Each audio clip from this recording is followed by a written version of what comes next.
Well, hello there. How you doing? Well, hello there. How you doing? Excuse me, I'm just picking up a bass. This is going to be one of two videos, hopefully shorter than yesterday's, and this one's shorter than the second one. This is going to be solely focused on the BOSS GT1000. Just want to talk to you about two things in relation to yesterday's video. But before I do, how you doing? Been a really kind of cold, wet, and miserable day here in London. I hope wherever you are, it's much nicer than it is here. And if you are, crack open a little something nice for yourself. Treat yourself. You're doing well.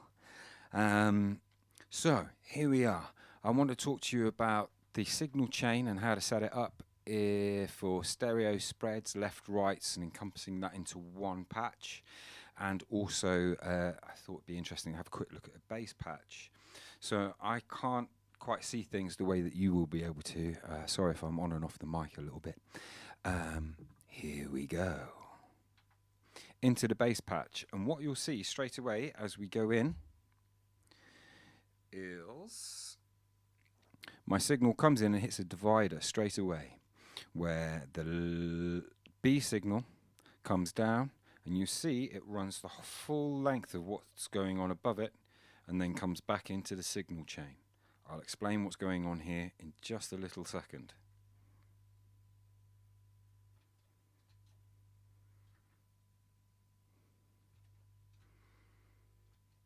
Now,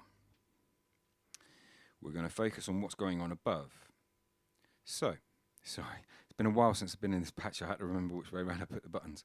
It's a template. So the A signal comes in. There is an octaver there is some distortion here, and there is a clean amp, and then there's a B channel where I've got a dirty amp. I've got a noise suppressor after the dirty amp, the HX effects. Forget about the HX effects for a minute. It's not really relevant to these conversations. There's an EQ that's probably doing some kind of a cut, taking out some muddy frequencies. If I come along, you'll see I hit another EQ, and then possibly a compressor. Is that a compressor there? Yeah, I think it is. I can't see, again, what you see. So, but whilst I'm in this bass patch, I'm going to talk to you about side chaining. I do a little side chain here. We'll come back to that in a little moment. So, let's just listen to our A and B amps. So what I've got here is I've got the bass, Ibanez 5-string. It's a cheap bass, but it's what I could afford. So here we are on the net pickup.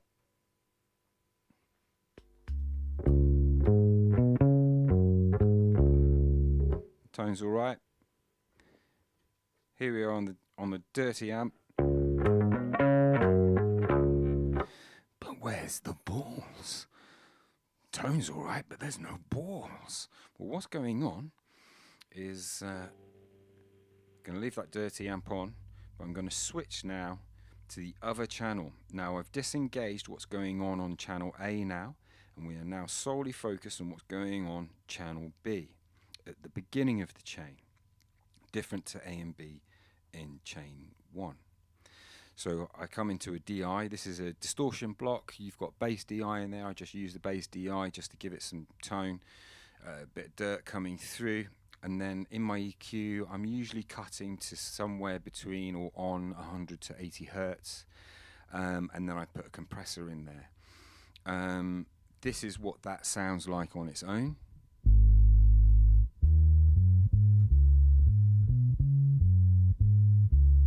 I hope you're wearing headphones. If you're not wearing headphones, you probably didn't hear that. So it's very low. You can barely hear it. But now, if I switch back up to the top, we go back to our ballless dirty amp. What happens when we combine the two together?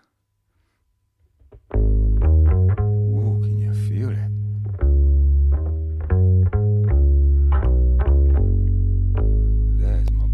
Let's do that on a clean amp.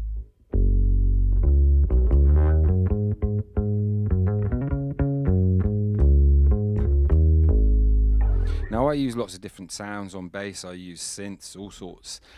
This is just a template for the ground zero of my sound. Now that I've shown you that, I can't imagine there's going to be many questions come from that won't be related to tone or EQ. So I'm not going to go into those kind of details in this. These videos are already way too long. I don't want to bore you senseless. We're going to move on from the bass now, move into the stereo and side chaining. But before we leave my bass patch, side chaining is beautifully illustrated on a bass.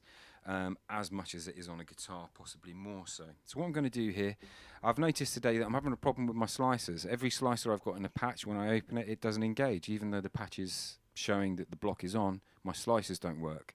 Leave me a comment if you're finding the same glitch in your GT1000, or if it's just me. So you'll see here, I've got a button, I'm going to press it, and that will engage my reverb. But you'll notice the reverb block was already on, and that what's really engaged is this mix here. If I disengage the reverb, there you go. You'll see that that block is disengaged now. What's happening? Well, my clean signal continues through whatever happens through this path and out to the speakers. My dry signal comes through here, and when it hits that divide, obviously when I open that divide, it feeds it through into the reverb.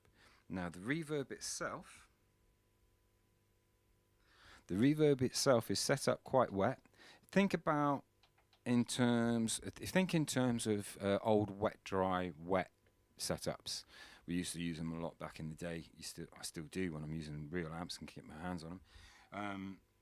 But in this case, what's going on? You want to have over here your direct level at 0.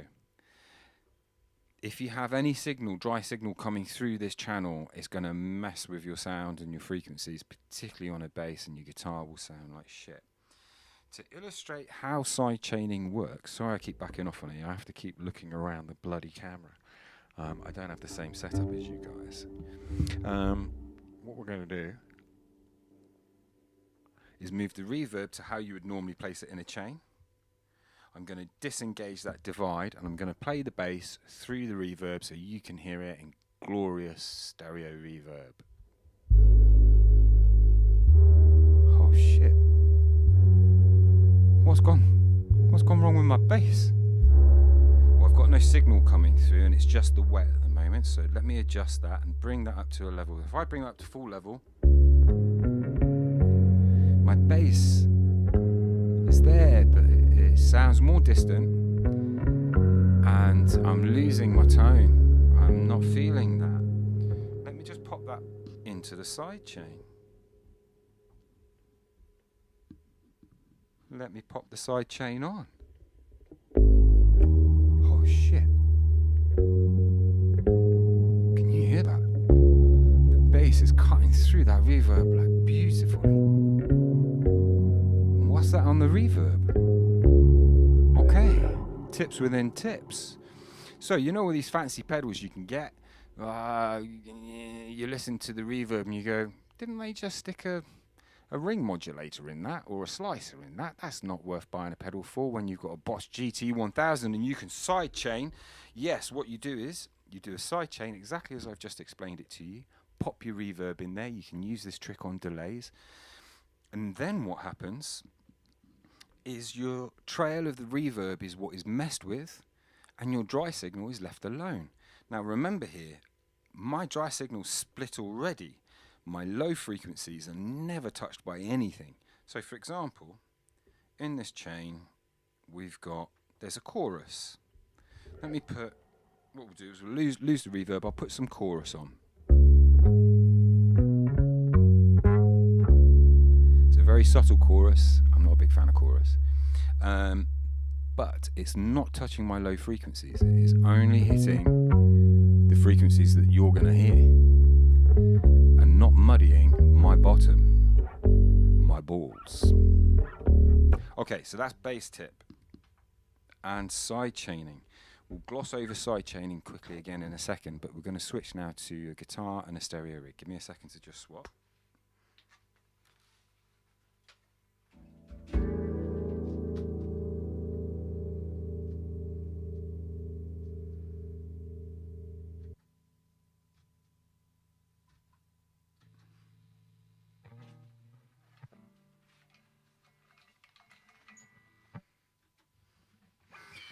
Okay, so here I think I've got just a regular AB straight up the middle. We've got probably X crunch and a natural as per the other day.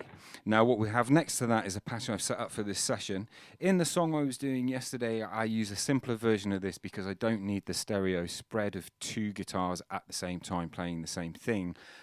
I've chosen to play them separately and play slightly different parts on both sides.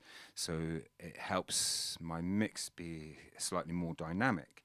However, what you can do, this is the left-right trick from yesterday, where if I play the guitar now, you'll hear it coming out the right side. And when I press the button, it goes red. Goes to my left side. They're two different amps. What is happening there is I have two different amps set up to give me slightly different tones. When I move to stereo spread, it gives me a wider stereo spread. I'm going to talk a little bit more detail about this in a second. We're approaching 11 minutes, 12 minutes, so I need to get my skates on.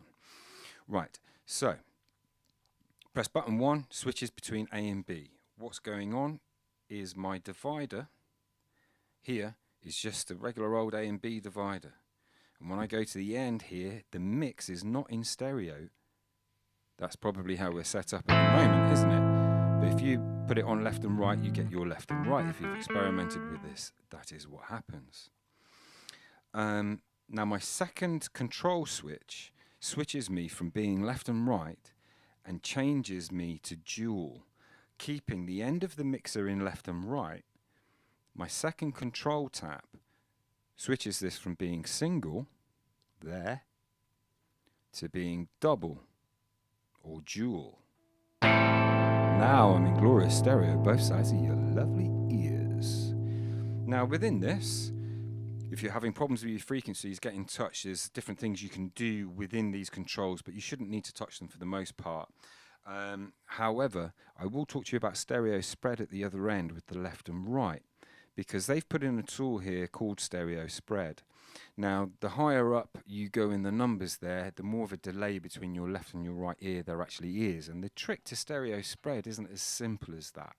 Actually, if you get into post-production, it's more to do with your EQ. So in an ideal recording situation, you would have a guitar that you play through a amp, you'd record that, pan that left, and then you grab maybe the same guitar, stick it through a different amp, pushing different frequencies, a different drive, and stick that in the left, and then you get a really nice stereo spread. Why? Because the two things are different.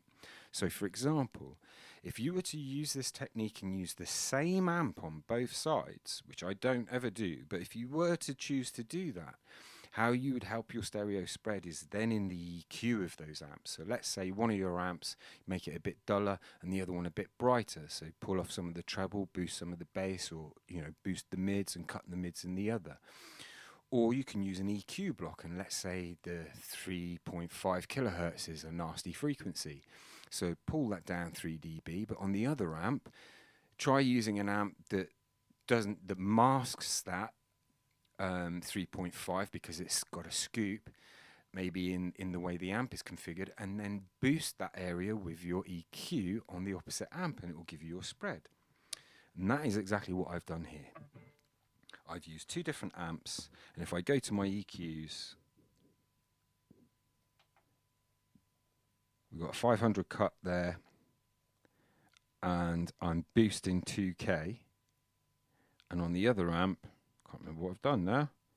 I've used different frequencies, so I was in line for cutting a 3.5, found it didn't make any difference, but I took a cut of 3.15, and that's what gave me my nice spread. However, I did use the touch back at the mixer here. Sorry, I'm flitting around a little bit. Hopefully you're keeping track. Grab a pencil and paper, because I waffle, and in the waffle is the detail. Yeah, the stereo spread is set to 10. I never push it more than that. You don't need to. Now, I remember when the BOSS GT1000 very first came out, Rabia, bloody love him, he's great, did a review of it. And I thought his review sucked. I think it smacked of undertones of Boss isn't boutique enough for him. He kept having these little snidey complaints. I didn't like it. And he did something unusual, and I started doing it, and I suddenly realised you don't need to do this after I got my hands on the unit. He splits his speakers here, and then he drags them down to this divide and pops them one either side. Well, if you do that, you then have to use your reverb dedicated to one or the other channel, or you have to put it in front of the amp, which always sounds shit, right? Unless you're going for that effect. So the way that you can retain your pre and your post effects in stereo whilst being left and right, sorry for knocking the camera there, is to do it using this method. Now, if you wanted to hook up a left and a right dedicated channels, where you wanted, let's say, 4 10s coming out of a Marshall on the left, and you wanted the original speaker sim with a natural amp coming out of the right, then split up those speakers and then move them, as Rabir did, down to the signal chain here. But if you just want what I'm doing, which achieves the same thing, but actually with much better results, I think, in terms of how we can post-effect it, this is a much better method. So yeah, that's the stereo tip. So just while we're on the stereo tip, you'll notice here, whilst we're at the end of the chain, I've got another reverb that's on, but we can't hear it. And the reverb that's on is a room reverb at the moment. You can just hear that. That's coming from the HX effects.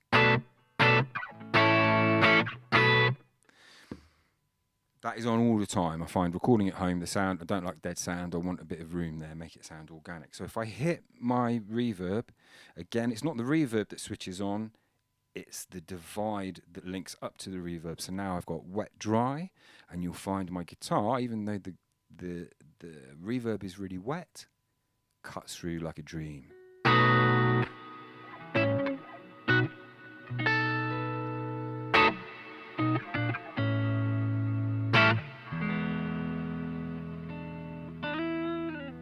Okay, if you were to change what I've done there, hang on, again I'm doing this blind a little bit. Here we go, get the block. Let's just turn that divide off. So now we've got the stereo amps going into the stereo reverb. What happens? Well, we didn't turn up our dry signal. So the direct signal, we need to feed that in, and even if I put the direct signal on full,